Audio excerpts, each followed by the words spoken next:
It was autumn.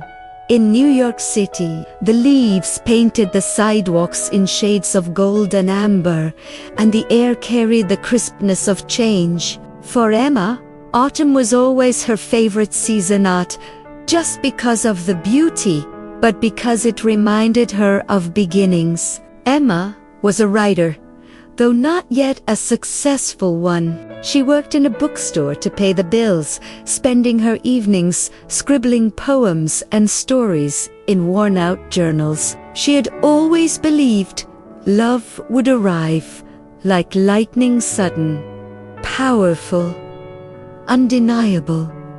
But life had given her silence instead, until Daniel walked in. He wasn't extraordinary in the way movies described. He didn't sweep into the store with a spotlight on him. Instead, he stood quietly by the philosophy shelf, flipping through a book, his brow furrowed in thought. Emma watched him, amused, as he mouthed the words while reading like the world outside didn't exist. Their first conversation happened when he asked, without looking up, "Do you have any more of Rilke's letters?" Emma smiled.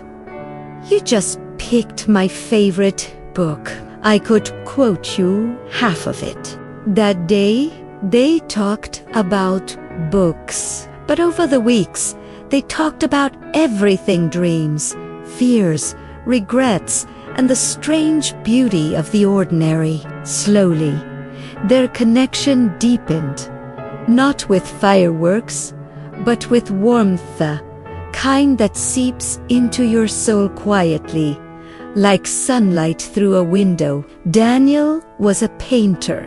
His studio was a small, cluttered apartment with canvases stacked against the walls, brushes soaking in jars, and the faint smell of turpentine lingering in the air. Emma often sat by the window there, watching him work. He painted, not to impress, but to feel, to capture the honesty of a moment. "You write to understand the world," he once told Emma, "and I paint to hold on to it."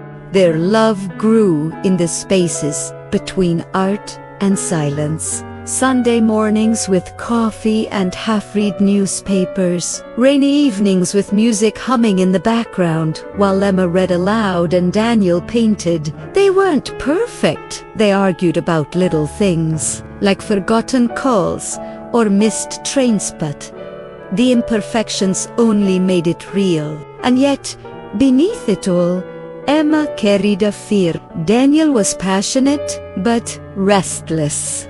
He spoke of traveling to Europe, of finding inspiration in cities far away. Emma, rooted in her bookstore and words, wondered if she was enough to keep him. One evening, Daniel told her, "I got an offer, a chance to study in Paris for a year." Emma's heart sank, though she forced a smile. "Amazing!" He looked at her with searching eyes. "Say something real, Emma." She wanted to say, "Stay. Choose me. I love you." But the words lodged in her throat. Writers are supposed to be brave with words. But when it came to love, Emma froze. Instead, she whispered, "You should go." And so Edith. They promised to write, to call, to stay connected. But as weeks turned into months, the calls grew shorter, the letters less frequent. Daniel was painting under Parisian skies, meeting new people, living a life Emma wasn't part of. She began writing letters to him, dozens of them, but never sent them. Letters filled with her heart, her longing, her love that was too big to fit into ordinary words. She stuck them in a box under her bed, hidden from the world. A year passed. Daniel didn't come back. The bookstore became quieter, Emma's journals heavier. She convinced herself he had moved on. Maybe she was just a chapter in his story, while he had been the whole book in hers. And yet, she couldn't let go. One winter evening, sitting by her window with snowflakes drifting outside, Emma finally admitted the truth to herself. She loved him still, and the weight of unsent letters crushed her. But she didn't mail them. She couldn't.